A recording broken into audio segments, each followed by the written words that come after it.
சேப்பாக்கில் 7500 rupeesக்கு KMK டெரஸில் உட்காந்து match பார்த்தா எப்படி இருக்கும்? அப்படியே நான் மேட்ச் பார்க்கும்போது எல்லாம் சாப்பிட்டேன். இந்த எக்ஸ்பீரியன்ஸ் எப்படி இருந்துச்சுன்னு சொல்கிறேன், கேட்டுக்கோங்க.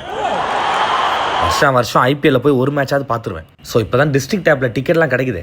7.5Kக்கு டிக்கெட்டை போட்டு வேளச்சேரி பார்க்கிங்கில் காரை விட்டு ட்ரெயினை பிடிச்சி சேப்பாக் போய் கேட்டை கண்டுபிடிச்சி சீட்டை கண்டுபிடிச்சி போய் உட்காந்தா இவ்வளோ தூரம் நடந்து வந்தால் பசிக்கும்ல.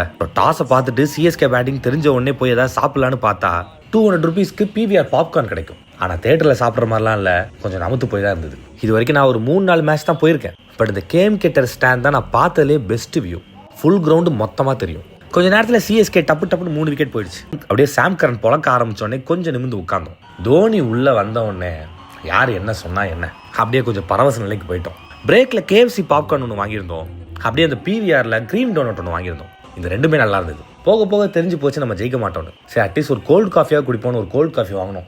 இது அதோட கேவலமாக இருந்தது. தோத்தா என்ன ஜெயிச்சா என்ன. நெக்ஸ்ட் சேப்பாக் மேட்ச்சில் வேறு ஏதாவது ஸ்டாண்டில் உட்காந்து பார்க்குறேன், அது எப்படி இருக்குன்னு பார்ப்போம்.